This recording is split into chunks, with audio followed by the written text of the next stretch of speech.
Bom, este é o nosso podcast Inédita, presente aqui no 5º workshop sobre o adjuvantes em caudas fitossanitárias. Eu converso nessa tarde de hoje com Ulisses Rocha Antoniassi, ele que é professor e pesquisador na Unesp de Botucatu. Boa tarde, Ulisses, prazer ter você conosco aqui. Boa tarde, eu agradeço o convite para estar com vocês no podcast.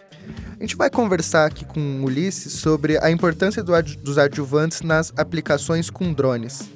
Ulisses, gostaria de começar perguntando quais são as principais vantagens do uso de drones na pulverização agrícola, especialmente em comparação com os métodos tradicionais.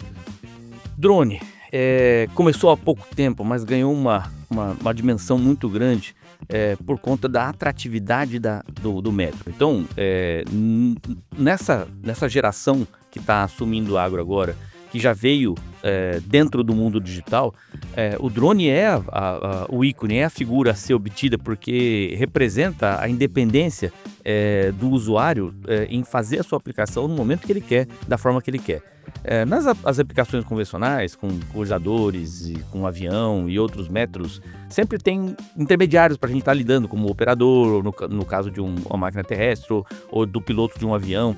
Mas o drone dá aquela sensação ao usuário de que ele está no comando, né? Então, se ele tem o curso CAR e ele tem o piloto ou pilota, ele tem uma independência. E, de fato, se a gente analisar o drone, esses drones multirotores de baixa velocidade, eles são ferramentas que nos permitem usar múltiplas unidades, né? Então, você pode ter vários.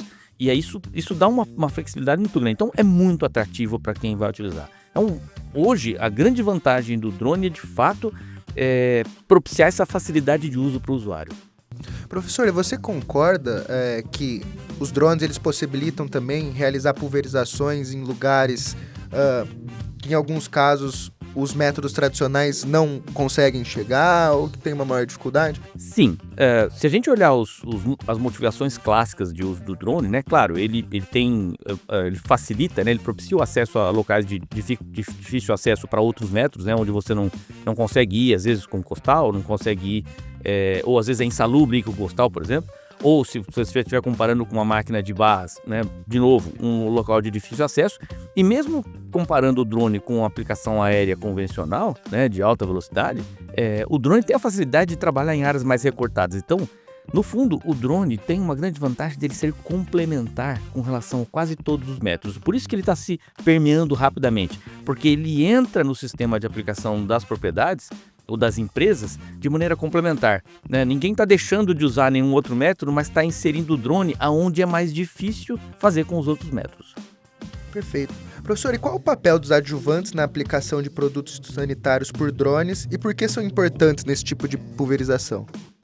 Tem vários desafios com relação à tecnologia de aplicação em si para o uso do drone. Uma das primeiras é a questão do drone, ou dos drones, né? Nesse formato que eles estão apresentados, os drones multirotores de baixa velocidade, eles são máquinas que não têm recirculação da cauda, não tem agitação, não tem agitador. Então, as caudas sendo muito concentradas, volume de caudas baixo, né? Na ordem, por exemplo, de 10 litros por hectare. E com a necessidade quase que constante de misturas de produto, você acaba tendo caudas que têm dificuldade de se manter estável na ausência da agitação.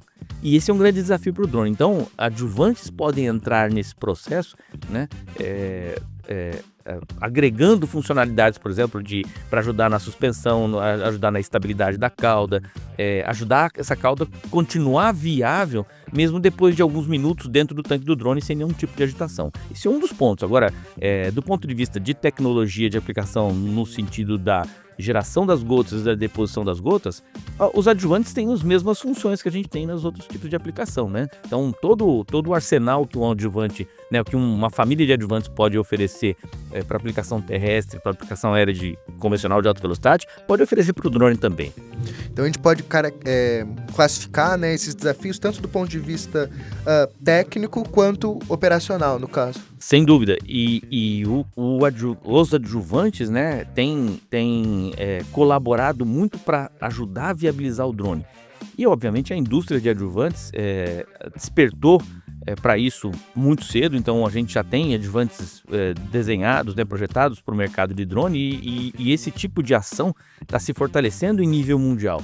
Então não é só no Brasil, não é só na China, nos Estados Unidos, mas em todo o mundo, as empresas de adjuvante, as grandes empresas químicas em geral, estão com um olho nesse mercado e desenvolvendo especialidades para esse mercado. Sim, então a gente pode entender que a introdução dos drones na pulverização agrícola trouxe consigo a incorporação de novas tecnologias também nesse novo mercado. Com certeza, e na realidade aí fica, né, uma coisa contínua, porque uma coisa puxa a outra. Na medida que os drones se desenvolvem também, novas necessidades vão aparecendo. Por exemplo, nós já temos drones agora de alta velocidade, como o Pelican 2, que já são aeronaves praticamente, né, que colocam um outro desafio. Ele continua sendo visto como uma aeronave remotamente pilotada, né, o drone, entre aspas, né, mas a gente já tem desafios mais próximos do que uma aplicação aérea convencional. Então, na verdade, isso não vai ter fim, é um caminho sem volta de fato.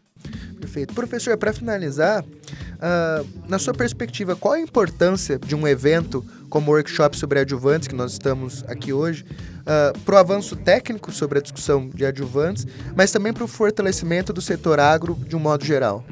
Olha, eventos setoriais como esses são muito bem-vindos num mundo onde a gente estava acostumado a ter eventos de amplo espectro.